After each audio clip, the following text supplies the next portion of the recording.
And we are back, my listener, a little after 10:45. You'll have to excuse me. I just had to hear the jam, and I hope you enjoyed the jam as well. But the jam has passed, and we are now about to introduce my guest for the evening, Merriman Rob the Bank Daniels. Welcome to the program. Hello, pleasure to be here. Oh, pleasure to have you. So why don't we talk about what you're here to talk about for a little bit? I'm here to talk about movies because, no one else will really talk to me about them, but I know you guys would love to hear. And that's the thing. There is a huge shortage of people talking about movies in today's climate. There's not even anywhere on the internet to talk about it. It's a shame. It really is a shame. I hope someone rectifies that. Maybe that could be an opportunity for you. But moving aside from that, what got you interested in the moving pictures? I was always a fan of the way that they did move.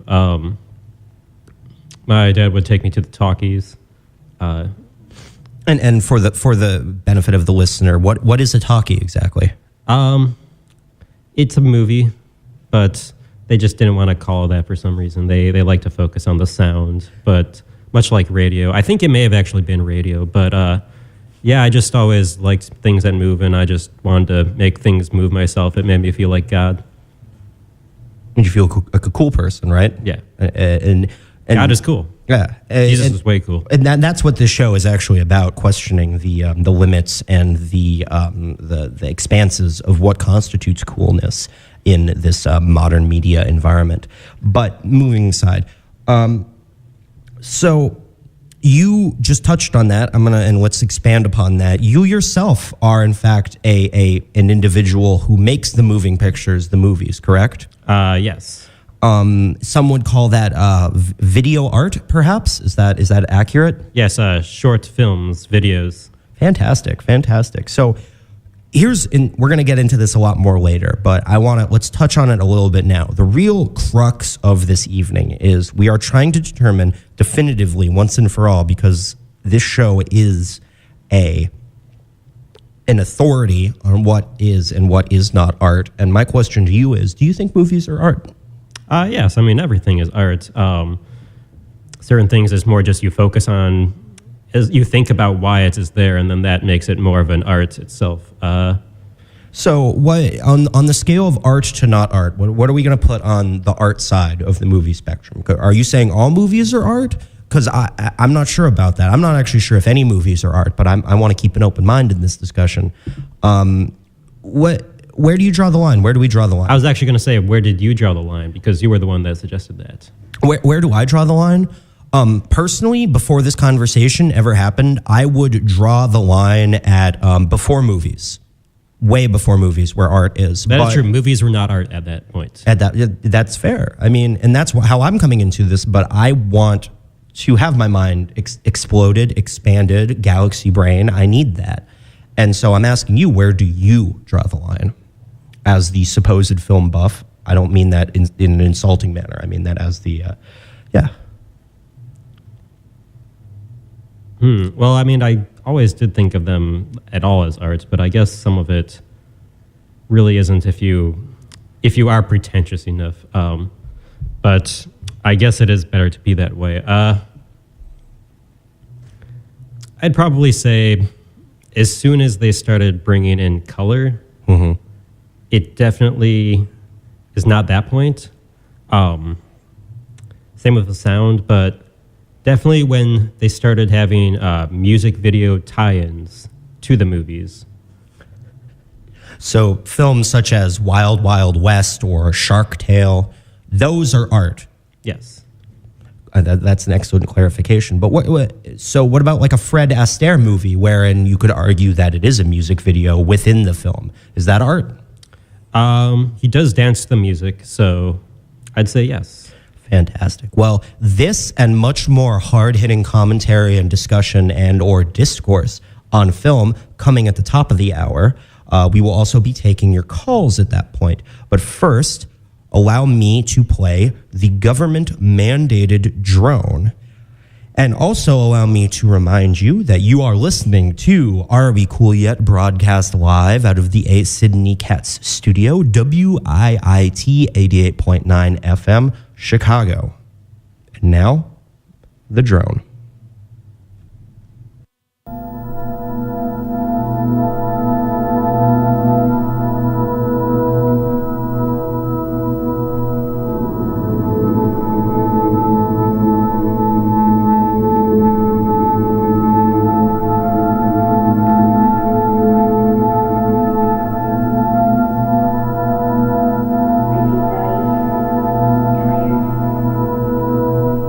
Tired, dreamed only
And that concludes the drone. We are back with our guest, Merriman Rob the Bank Daniels, here to talk about movies, art, our movies, art is art movies, and all of the gradient in between those questions. Welcome back. Hello. Glad to be here. So, we were talking about movies, we're talking about video art, we're talking about all of that. I think the first question that comes to mind is, what is your favorite movie? If you had to pick one. Probably say Meet the Parents or Meet the Feebles. Meet the Feebles. Okay. What's the plot of Meet the Feebles? I'm not familiar with that one. Well, it's about a hippo and a cow. Oh. And they go on adventures together. They learn a lot about each other. They travel across the country. And who directed this? It was Peter Jackson. Oh, the individual from the Hobbit series. Yes. Would you then say perhaps is it like a family romp, much like the Hobbit or the Lord of the Rings? Yes, I believe they're actually connected. I haven't exactly found it because they don't actually have Gandalf like the others, but I'm assuming Gandalf is going to appear in one of the sequels. Oh yeah, I mean I can't. I mean, Peter Jackson he's so famous for those movies, and they're so good, especially the Hobbit series. You know, the Lord of the Rings makes me kind of fall asleep, honestly. I don't know about you, but those Hobbit movies, it's great. It's so much fun. It's so much fun. You could call me a Hobbit head. Would you consider yourself a Hobbit head? I mean, like I said, it's not exactly a Meet the Feebles, but it comes close. I do like that it also had puppets. And it didn't have as much hippos, but I think it did the job. That's fair. That's very fair. And so then the obvious question is Meet the Feebles art? Is the Lord of the Rings art? Is Peter Jackson an artiste, or is he merely a filmmaker? Well, he doesn't have any music video tie-ins, which is a shame. But I have seen several. Well, what about that video where Leonard Nimoy sings about the Hobbit? I was going to say that, or I believe there was that music video. I forgot there was a music video he did tie in, where something about taking the hobbits to Isengard. That's the Methuselahs. That's classic. Yeah, it's a classic video. I forgot that did appear at the end of the credits of I believe it was Desolation of Smaug. Yeah. I only read it, so I don't know how to pronounce it. I had the subtitles on. I didn't listen to the audio. I mean, who knows how to pronounce any of those things? Like, who's supposed to, like the elves? That's way too many letters. Is way too many letters. If anyone would like to call in, the number is 312-567-3088. That's 312-567-3088. We're talking about movies. We're talking about art. We're talking about the intersection therein. And there is an intersection, believe it or not. Come talk about your favorite movie, your least favorite movie. Let's bounce off that. What is your least favorite movie that you've ever seen? I'm gonna throw a few out there. What's all right? I'll rate them. Okay. Let's pivot to that. I'm gonna throw out some movie names. You tell me art or not art. All right. Paul Blart Mall Cop 2. I would say it is art in a sort of a interesting way, because it itself did not try to be art, but it brought upon art the things that it was inspired by. It was unintentional, really. It did bring about a number of other movies, Kevin James movies that I can agree with that. Like Pixels. Lots of Las Vegas movies came right after it. The films were not shot in Las Vegas before that. Yeah, no, I mean, why would you? So drab, boring. What a terrible place to set a movie. But Kevin James's performance really elevates it, don't you think? Yeah. I actually was an extra in a Christian Slater TV show, and the PA, whatever, the director or assistant, he told me that the greatest guy he ever worked with was Kevin James. Really? Yes. Did he qualify that at all? Or I can't remember, But I do remember everybody else in the extras were also talking about all the great things that they've been a part of. I met one of the extras from Home Alone 3. Whoa. Yeah. Was that art? Yes, because it was interesting. It's not often you can take a sequel and have it be not connected to the others. At the same time, connect the essence. So you mean to say it's not a direct sequel in so much as it's a spiritual successor? Yes. It's as if the spirit of sort of attacking criminals with modern-day children's toys, the spirit of that, it went on to this new kid, the one who was brothers to Scarlett Johansson. And, that's an interesting point to bring up because, you and I, we've got our foot in the grave. We're old fogies. We remember back when things were good, back when toys could be used in a self-defense scenario should the need arise. And the need did arise quite a bit back in the day. But now, how is a child supposed to protect the house they stayed in while their family went on a vacation? How are they supposed to protect their house with their Xbox Ones or their Wii U's or their Skylanders figurines? I just don't understand it. Back in these days you can't do it. Yeah, you can't murder somebody with an app. No, I mean, if someone could, then they'd be a millionaire. Yeah, I mean, when I was a kid, they let us play with bricks and knives, and it was perfect if a stranger came. And when a stranger wasn't there, I just got to have good old-fashioned fun and imagination. Yeah, back in the day, my parents gave me a chemistry set, and I could make. They taught you how to make napalm, and those were the good old days. I miss that. I miss those old childhood napalm memories. Speaking of napalm, another movie I'm gonna throw out to you: Apocalypse Now. Art or not art? I don't know. It was a very poor adaptation of Heart of Darkness. I thought that book didn't even take place in Vietnam. It was in Africa. But for some reason, it took place in Vietnam in the movie. Why? I mean, I'm assuming just Vietnam was hot at the time. That was at the same time that the vastly superior Commando came out. That's set in Vietnam. It seems pretty cynical to me. Yeah, they were trying way too hard to just sell items as well. And then Marlon Brando didn't have the little guy following him around like in those classic films like Dr. Monroe. I don't know why they wouldn't bring that along. It's his trademark. It really is. I mean, I hear on the island, is he dead? Is he dead? Is he alive? Yeah, for 20 years. 20 years? Oh. Well, never mind. I'm gonna I was thinking of the plot of Phantasm where he had all of the little dwarf minions. That's a different thing entirely. You mean The Brood? Oh, yes. That sounds much better. Yeah. But yeah, I mean, I remember the huge toy push when that movie came out, Apocalypse Now came out. It was just nothing but toys based off of it. You had the little doll with the pull string that said, "Oh, the horror, whatever." Yeah, the Vietnam villagers being that you could burn. It was messed up. Why would you sell that? That's not, you're destroying the art of the film. Mm-hmm.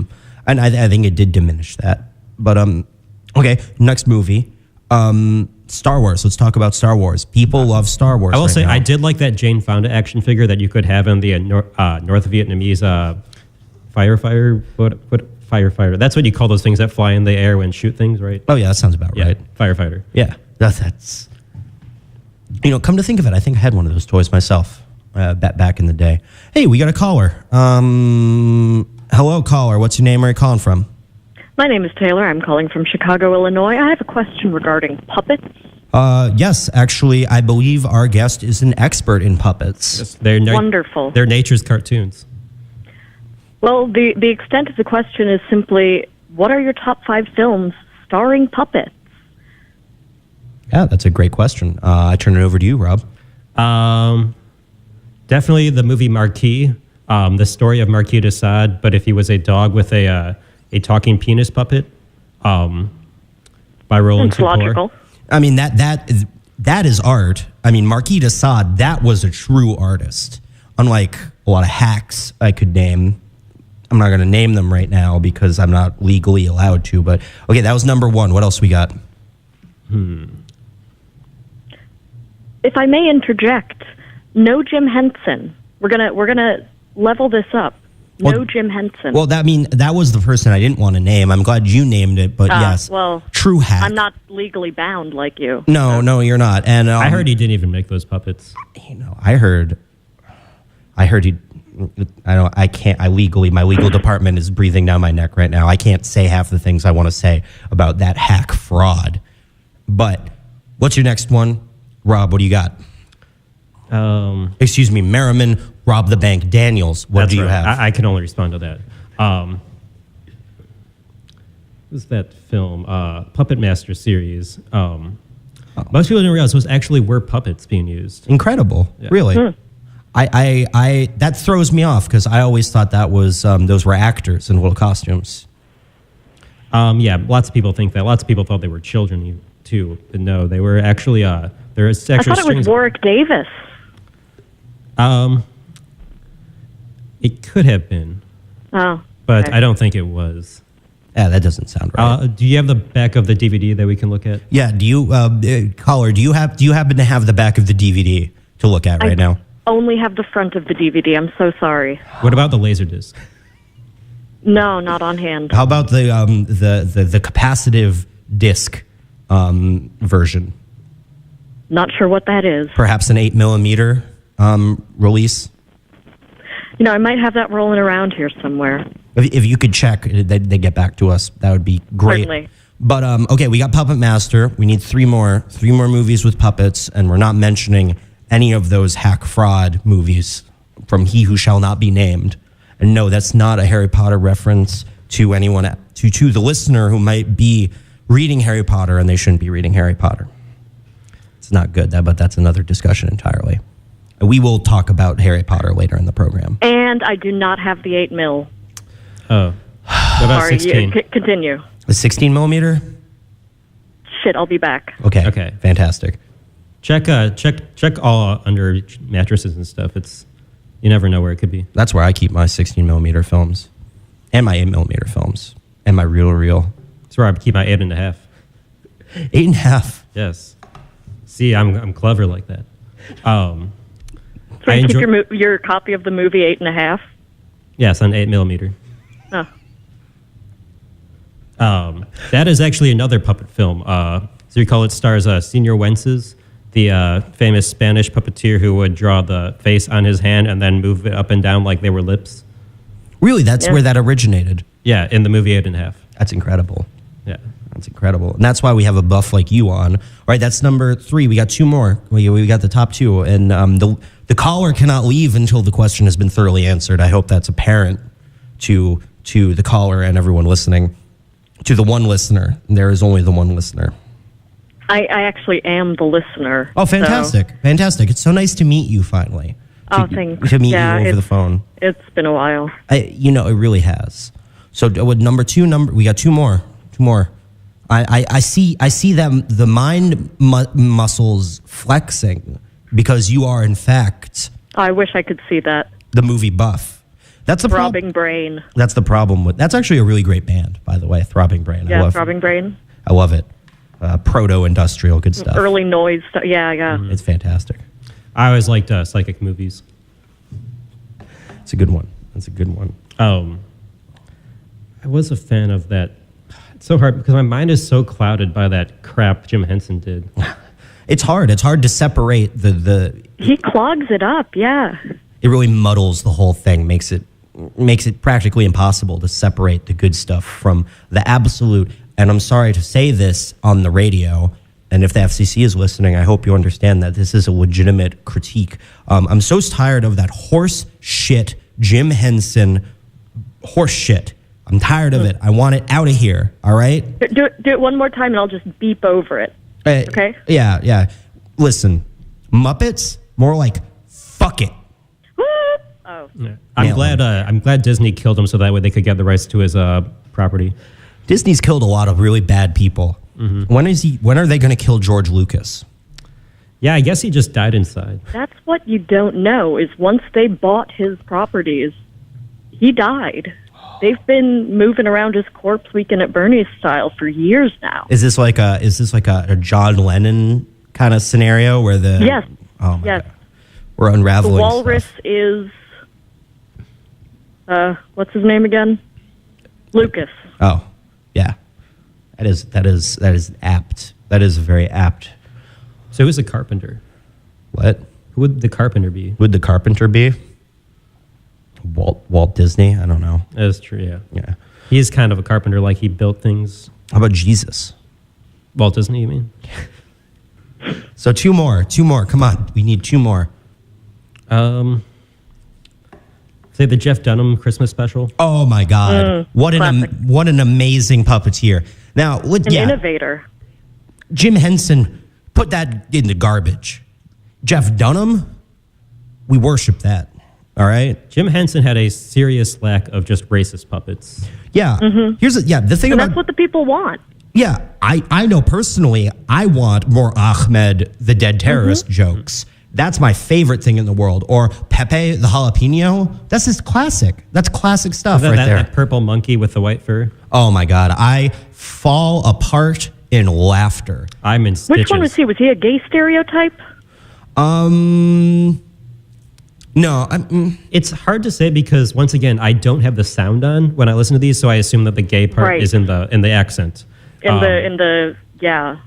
In the text, I mean, because I'm telling you, when I'm looking for puppets, I'm looking for some straw man to spew vitriol at and filter hate without gaining any semblance of knowledge about a minority. Well, that's what I want. And that's the thing about humor. Humor is founded in hatred. All right? And that's what the quote unquote the mainstream media won't tell you. They won't tell you that. But here at Are We Cool Yet, we are not obliged to those same journalistic standards. We can say humor is founded in hate, and then if someone comes up to us, it's their problem. All right, so we've hit 4. We need your last one. All right, I've been holding this one off, but because I wanted to say it's number one. Ooh. It would have to be the film by Donald G. Jackson, Roller Gator. It is you may know him as the filmmaker who made the film Hell Comes to Frogtown. He also made a series of movies about roller skating, which also borderline on being pornographic. But it's one that wasn't so much. Aren't all films about roller skating bordering on pornographic? Or maybe I'm just revealing my paraphilia. I mean, we all love the wheels. Yeah. And The they sexy wheels. They turn me on.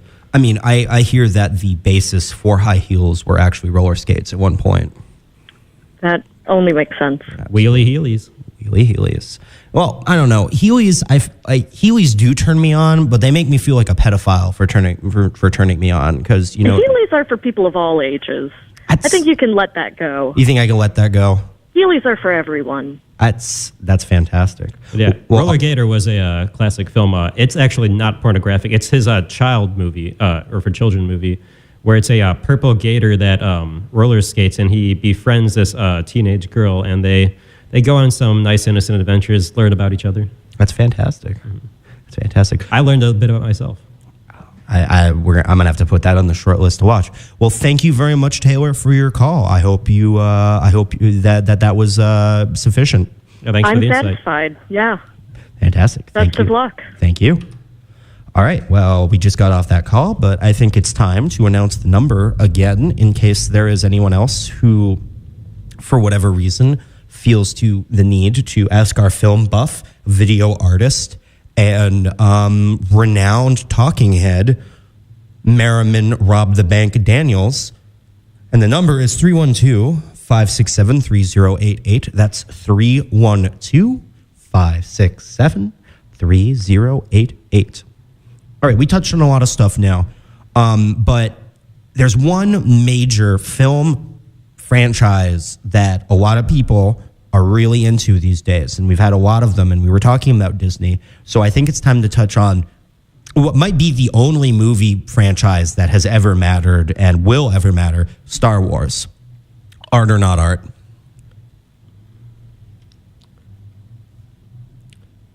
The star part is art. The war part is not. War is terrible. No, war is. You should never call that art. Well, what about the art of war? That is an exception. I mean, that's why they created that story. The art of war is you're like, war, that's not art. But then they're like, art of war is like, wait, I guess maybe there's something I never thought about before. I mean, it really was a charming book, too, a really charming tale of a young man discovering himself. But star is just arts, spelled differently. I never really thought of it that way.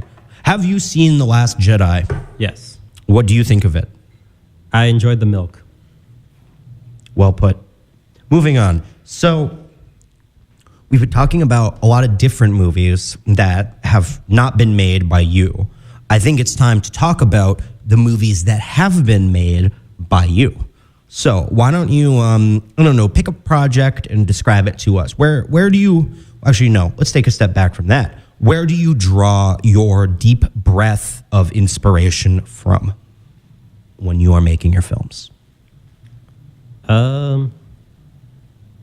Probably just when I wake up at night out of horror of just some sort of dream, something that was attacking me, and I can't remember what it is when I wake up, and I try to use my imagination trying to figure out what exactly this thing is that disturbs me at night. And I write out ideas trying to recollect it. And that in itself is imagination. That sounds rather dark, actually. Are your films rather dark in nature? I have another form I also use. One thing I learned also through that is that imagination is pretty much you trying to figure out things that you don't know the answer to. So I try to not know the answer to as many things as possible. And I will just, as I create these answers to what things are, that is in itself the art. And yeah, education is really the flaw of it. Art school is an oxymoron. Then that makes sense because the more you learn, the less you can create. Yeah, because now you know the answer. It's a shortcut. Wow, it's like when you do a math problem and it says show your work, but the answers are in the back. Mm-hmm. Yeah, and that's what art school is. Yeah. Fantastic.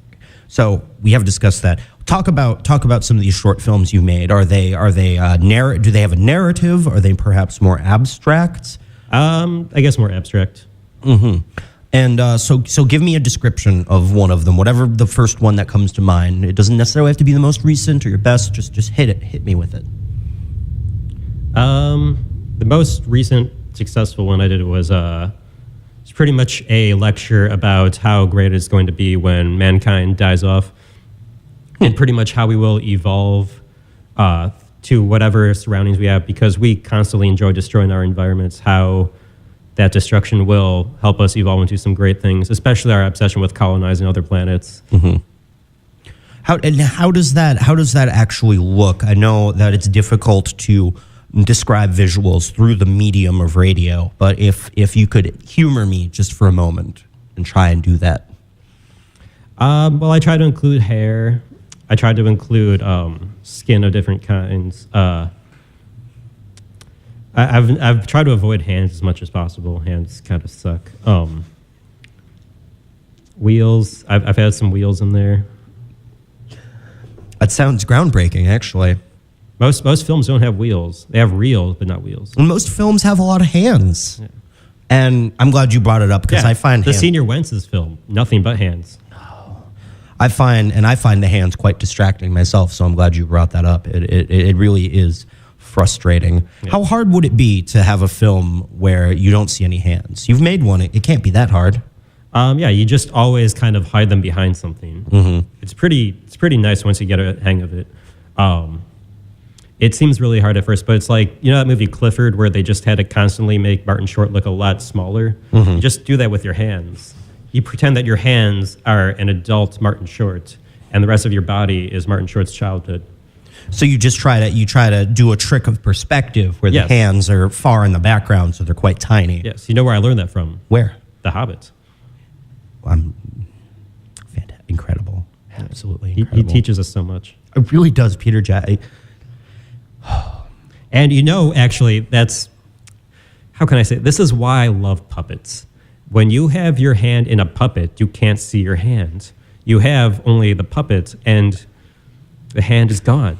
It's beautiful. It works. It's win-win. And it leaves so much imagination towards the hand, Yeah. That is the fingernails painted? Are there fingernails?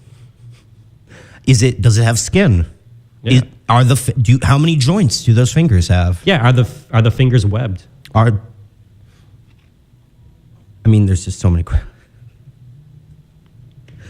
I mean, yeah, it really does. And if I may, it's, you know, it's like what they say. The most sexual organ of the body is the brain, you know? And it allows me to insert my fantasies upon those hands. Because, I mean, okay, if I may take a break, I don't know if, really take a, what's the word for it? Stand on a soapbox for a minute. I think that the amount of disgusting, knobby, gross-looking hands in films, like, you know, people go on and on and on and on about how, like, oh, you know, so sexualized in films and all this. But I look at those hands, they're covered in blood, they're covered in grease, they're covered in what have you. How many crimes have been committed with feet? Not many. How many crimes have been committed with hands? Like 100%. Yeah. It's disgusting. Yeah, just get them out of here. Get them out of here. Or if you're going to have them, make them sexy. Where are the sexy hands in cinema? Wear a glove. Yeah, a glove. There you go. Once again, leaves it to the imagination. You know, who lots of Marilyn Monroe gloves. Who's the one from Breakfast with Tiffany's? Who's that one again? Oh, Andy Rooney or no, Mickey Rooney. Who is the one that did the racist character? Oh, I always confuse those two. Red Skelton. Yeah, that's it. Yeah, Red Fox. Yeah, those hands. They wear gloves, and it's so much more viewable as a result. Absolutely. What are some other body parts do you think that are overrepresented in films today? Definitely not elbows. You think there's enough elbows? There's not enough of them. Honestly. Oh, you think there needs to be more elbows? Yeah.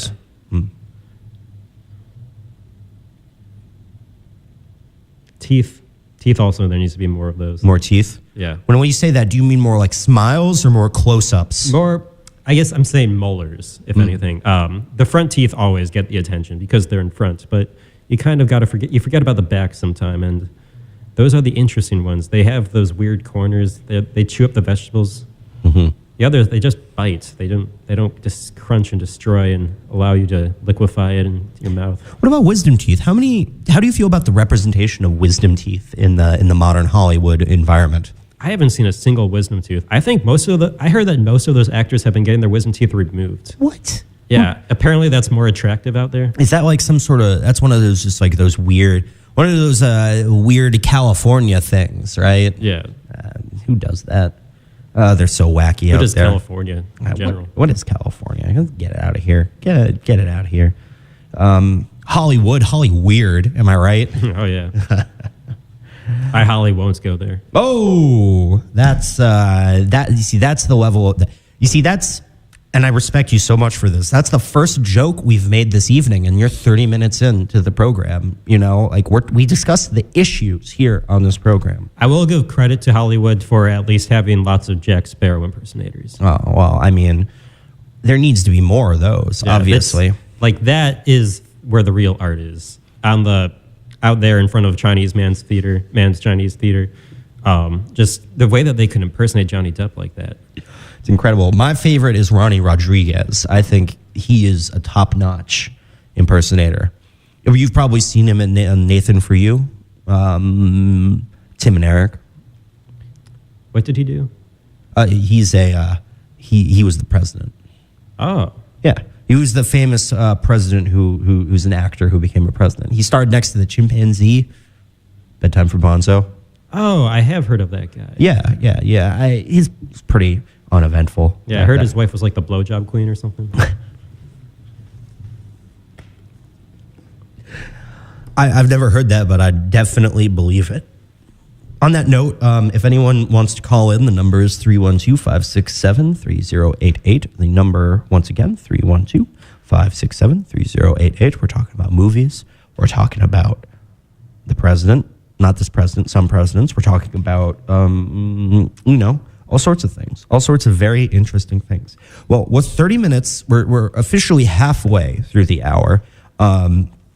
And per government regulations, I am obliged, privileged, and required in that order to read to you, the listener, a public service announcement. So I'm going to turn it over to my very fine guest, Merriman, to read this public service announcement for us. So, if you don't mind, please do. All right, I'll give it a good old straight talk, but I'm going to give it a straight sing. Ooh. There's been a rumor going around my school lately about a new draft, so I decided to check out the facts. Turns out there's no draft, and if there will ever be, was going to one, we'd have plenty of notice. But you know what else I found? Young men like me still need to register for selective service when we turn 18. Why register when there's no draft? Well, first of all, there's a law guys have to register for almost 60 years. Second, if you're a guy living in the U.S. and don't register, you just shut out the important opportunities like college loans, job training, good jobs, even a driver's license in most states. But I guess for me, I registered because it's the right thing to do. Things are crazy in this world right now, and if the country ever does decide to need me, I'm gonna do my part. Fantastic. And with that, we have another caller. Hello, caller. Welcome to the program. What's your name? Where are you calling from? Hello? Hello, caller. Hello, caller. Hello, caller. Hello. Okay. Unfortunate. We had a caller. Maybe they had a question about the public service, and I answered their question. That's fair. I mean, I have lots of questions about selective service. You're obviously an expert in this. Yeah, I would never dodge the draft. You would never? No. So, what country do you think we should go to war with next? I think it all really depends on what resource they have that would be nicest to harvest. I mean, I'm tired of oil. Is there like a country with wind we can harvest? We can like take their resources? Would you steal all the wind? Yeah. That's a good question. Maybe Tibet. It's up in the mountains, right? Yeah. Why haven't they built a wind farm on Mount Everest yet? I see all those movies. Going back to movies, because this is relevant. This is a relevant discussion. There's so much wind at the top of that mountain. And why haven't we annexed it yet? What do you think? What do you think it is?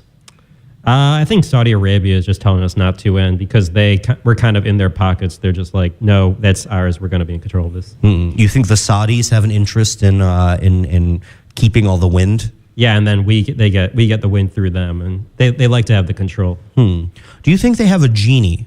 Do you think perhaps that plays into it at all? A diaper genie, yes. Ooh. I think maybe they also have a harp machine, which is also creating the wind. Interesting. Harp, and that, for the benefit of the listener, just describe to us what, I know what that is. And I think a lot of people don't know what it is. So what is harp? It's pretty much a weather machine that's controlled by a series of strings that you pluck, much like a harp. Music is in itself a form of wind because you can't see it, much like wind, and it moves you. So also, have you noticed when Michael Jackson sings, the wind blows through him? No, I haven't noticed. It's because they're the same thing. So Michael Jackson is tied into the weather control machine. Yeah. That's incredible. Some say he invented it. And did you learn this through your study of film and cinemas? Yeah, that's what one of my teachers told me. He said it in the back alleyway, like that's where I take most of my classes. But yeah, he told me about that, and he taught me a lot about Michael Jackson. That's fantastic. That's fantastic. And actually, that segues nicely into my next question. Some people call it cinemas. Some people call it movies. Why? I don't know. They're weird like that. I think they just like to sound smarter. They just like to make up things that make themselves look more big deal. Mm-hmm. Everybody knows it's cinema, but people like to say movies because movie has this whole thing. Once again, I grew up with talkies, but I don't like the sound. You don't like the sounds? Yeah. Do you have any exceptions to that, maybe? Is there a movie that you can think of that comes to mind that is elevated perhaps by the sound? Or is it universally, get that sound out of here, I don't want that, I don't need that?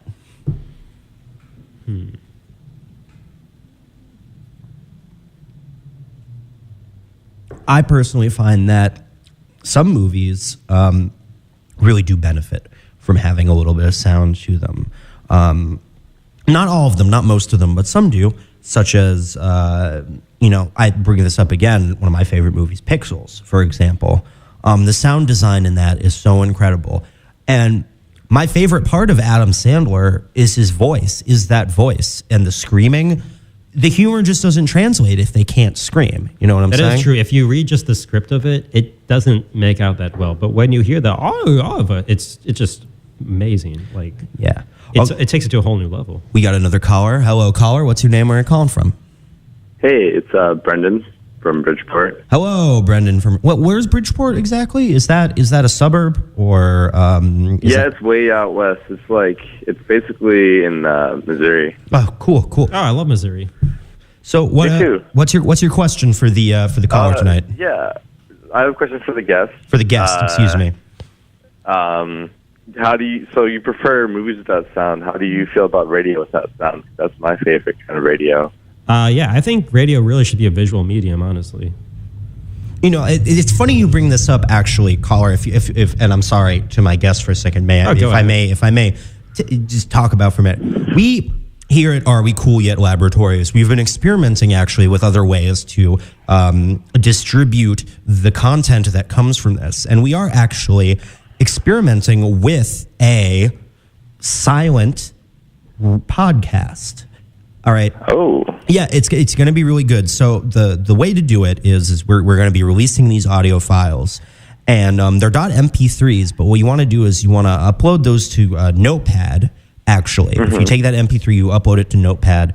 You get in there, and then the whole script's going to be in there encoded. Granted, it's going to take a little legwork. You're going to have to, maybe tweak a few variables. You might have to put it in Photoshop and put it through a few filters and then re-upload it to Notepad.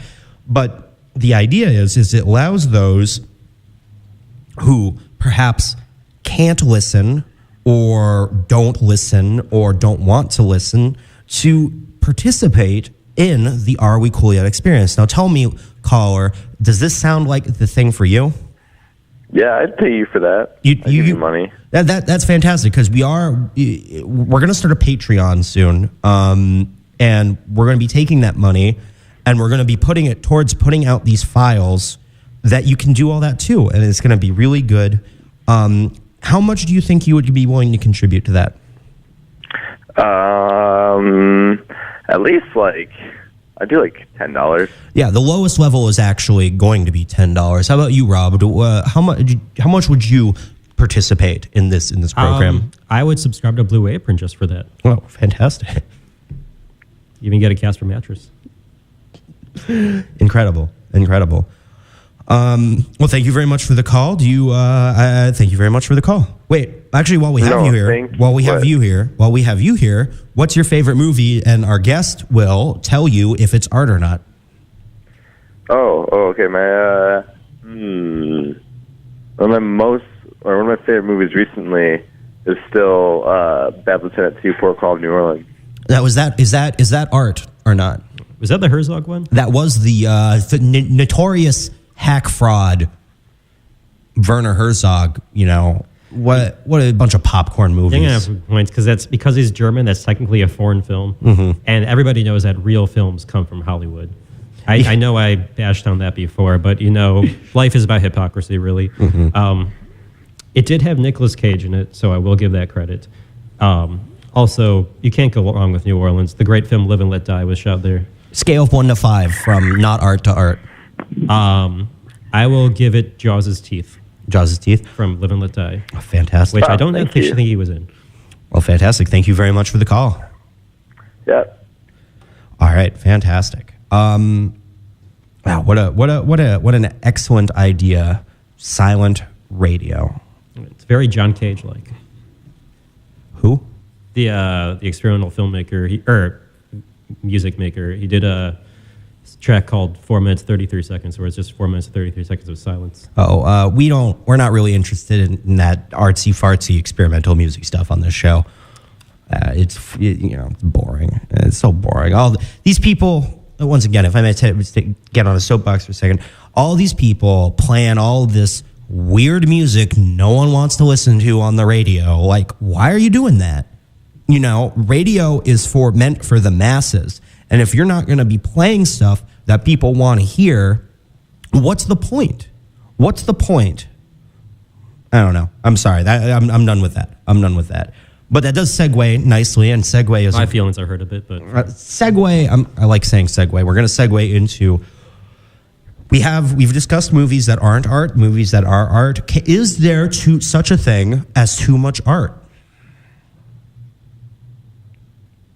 Yeah, I mean, there's too much of anything is bad. But I mean, in the sense, is there too much artsiness? Like right now? In films, what would you say? Like, are there films that push the boundary too far, and then become not art because they have too much art? I think you can always put it more art. I'm aware that, once again, that's hypocrisy of what I said, but once again, that's how life is. You got to deal with it.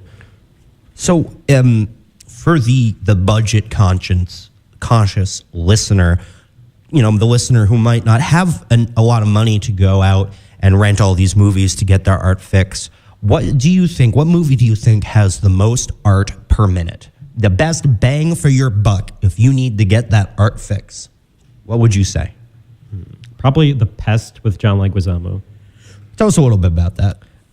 It's where he plays a guy that's master of impersonations and various things, much like Master of Disguise. Another movie that, if I may say, I think that pushes just way too much art in that.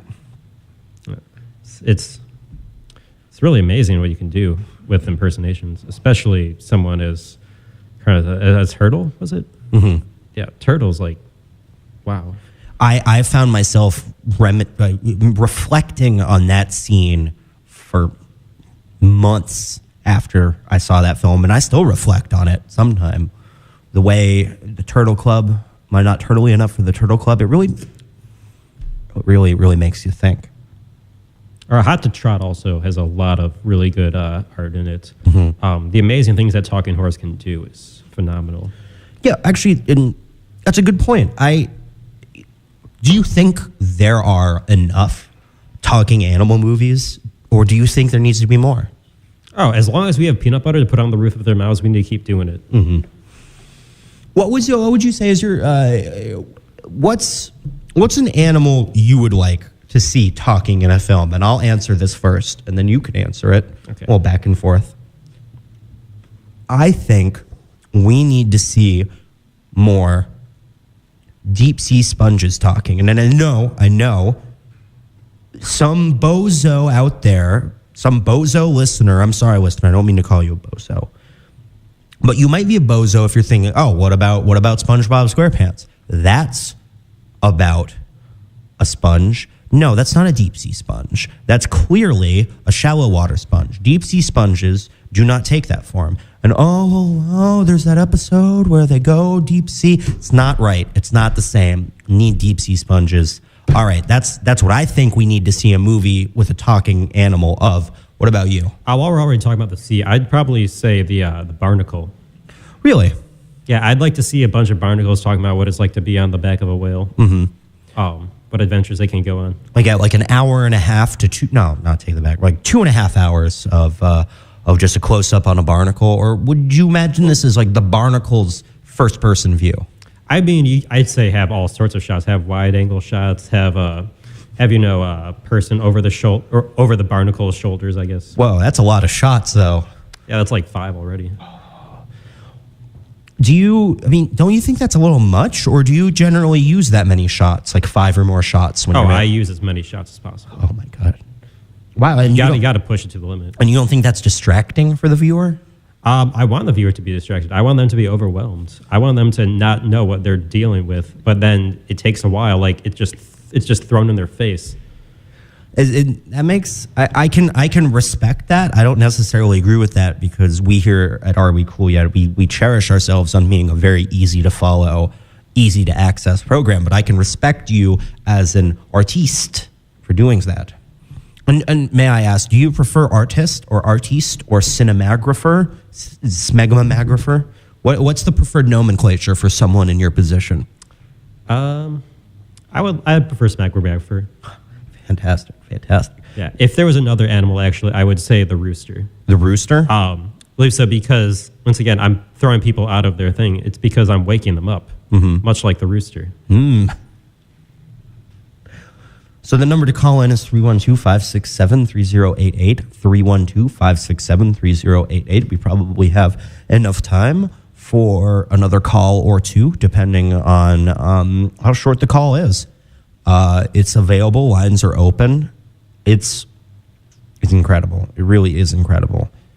All right, so we're ending. We're approaching towards the end of the program. You have some stuff you want to plug. Plug some stuff. Plug that. Is it what shows am I doing now? I know I'm gonna be doing the Shithole on the 18th, not this 18th, but February. I'm supposed to be doing an arts and culture show. I can't remember what day. I'm gonna be on Public Access, showing some shorts. And where they can didn't give me the dates yet. Well, they haven't given you the dates yet. No. And the Shithole, that's a comedy venue, correct? Yeah. Do you do stand up? Yeah. Could we hear a little bit of that? I know that's not on. Probably not. Probably not. Okay. So moving on. Public Access. How did you land that? That sounds very difficult to land. I have friends that they're actually doing the program and they just offered me. What kind of program is that? I have no clue. They just asked me, and I was like, "Yeah, sure, I love Public Access." That's how I actually got this. That's actually how I got this program. Believe it or not, very similar story. Cool. Is there a website where people can find this, or a Facebook page, perhaps? The Public Access thing? No, your work. Yeah, it's Steinberg. It's much like the person Rob Steinberg that I'm a fan of, but much like how Chuck Berry was turned into Buck Cherry, I am turning Rob Steinberg into Steinberg. Buck Cherry is. I love Buck Cherry. I do too. Huge fan of their work. So many great songs about pussy. So much, and what an excellent, what excellent representation for really buff people does Buck Cherry provide. So, yeah, we're ending. We're getting a little close. I already said that. Touched your favorite pull movie. More plugs out of my ass. Well, please continue to plug. Oh, those kind of plugs. When I was talking about plugs in my ass. Yes. Yes, I'm a master of words. What a joke. What a second joke of the evening, folks. Only the second joke of the evening. And that's the hallmark of Are We Cool Yet? No jokes, except sometimes. Fantastic. How do you feel? Let's talk about it. How do you feel about jokes in movies? Do you think that's appropriate? I don't think they should be combined. I think they each have their own place in the world. So you're not a big fan of the quote-unquote comedies out there? No. What do you think should happen? If they're called comedies. I mean, some people do. What do you think should happen to Seth Rogen? What would you do to Seth Rogen? I don't know. I got to give respect that I do like that I've never seen somebody make comments before about being Jewish and smoking pot before until he came along. Wait a minute. He smokes pot? Yeah. What? I can't believe I've missed that this entire time. It's very clever the way he just says that he does that. And then the fact that he points out that he's Jewish. It's obviously very subtle because I feel like I would have noticed it otherwise. He really hides it in. It's a subtext, really. So which do you think is more appropriate in movies, drug use or comedy? Probably drug use. Because once again, you got to wake people up. And you can't just laugh them to sleep. You got to drug them to sleep. That's great. That's a great point. And once again, this is for waking people up. And that's what movies need to be doing. So, what movie woke you up? Was there ever a movie that you saw that really like blew your mind and really made you think? I can tell you what mine is if you don't mind me saying. Yeah, I'd like to hear. The Matrix Revolutions. Ooh. Now, was that the one with the white dreadlock guys? No, that was the Matrix Reloaded. Oh, okay, and then it's not the one that I'm not. I guess I'm thinking of the video game that was based off of them, where I had the girl with that haircut and then the guy with the sunglasses. It's not the movie where Neo fights the Ant-Men. It's not that one, although that's a good one also. No, it is the climax of the first three movies. As we know, we're easily into the Matrix number 7 at this point, especially after Disney bought it, and that's another story for another time. I'm just glad they kept Rage Against the Machine playing. Was that? I'm just glad that they kept playing Rage Against the Machine throughout it. Yeah, I mean that's what made it, obviously. Also, Keanu Reeves' spectacular acting. One of my favorites. I don't know if it's one of your favorites. What is your favorite actor? How about that? Who do you who do you feel is really good? Alex Winter. Alex Winter. What are some roles that they're a part of? He was Keanu Reeves' counterpart in Bill and Ted. Oh. Also did one of the great puppet-made films, Freaked. Interesting. I'll make sure I have to put that on my short list to watch. Okay. We got 9 more minutes left in the program, 8.5. If anyone wants to get in one last call, it's 312-567-3088. That's 312-567-3088. Call now or forever hold your peace. All right. As we are entering the twilight minutes, I should say, of this program, tell me, what are your Oscar picks? Kuso. Oh, yeah? Definitely Kuso, the Flying Lotus film. Oh, I love Flying Lotus. I don't believe I've seen the film, though. How would you describe that? Very, very interesting. Once again, he's a musician, so it is a music video tie-in. And you can put the sound off. There really isn't any focus on the hands at all. It really captures everything. The anuses are great. I'd say definitely best supporting anus, no doubt. And that's usually such a heavily contested segment too. So that you must feel very strongly about this movie. As you think it's going to sweep. Yeah, I think it'll get all of them. What is it? Best costumes. Best. Do they do one for directors? I don't think so. Okay, then never mind. Yeah. I don't know. I'm really more of a Golden Globe guy myself. More of a Golden Globe. How do you feel about the winners of the Golden Globe? Oh, did it already come out? Yeah. Oh. I guess I got to catch up. Don't spoil it for me. Oh, okay. I won't do that. Wow. How about Grammys? Any Grammy picks? Yes. The great thing about Grammys and Oscars and all this is that it tells me which movies are good. So I don't have to use my mind anymore to decide what I think is good. Because my mind should really be used for other different muscles, like how great a movie is based off other things. I guess for the Grammys, what came out this year? What came out this year? Well, I think you mean last year. What did come out last year? Really is weird. Why are the awards always for the year before? Shouldn't it be for the year now? It should be for the year ahead. Yeah, it should be for the best music of 2018. That way I know when it comes out that I should check it out. You see that? I wish I could help you with that, but I don't actually listen to music. Okay. I actually have a very firm stance against music, and a lot of people don't know that. But when I'm playing the music on the program, I'm as far away from that as possible because I pick the music randomly, and I can't listen to it. I don't know about you. Just needles in the ears. It really is, and it's really just really. It's not just needles in the ears. It makes me angry. It makes me angry that someone would be so presumptuous as to put all of these melodies together and just put it out there. And I'm supposed to listen to it, and I'm supposed to be like, oh, wow, good job. Oh, what you've got? Oh, amazing. Get out of here. I'm done with that.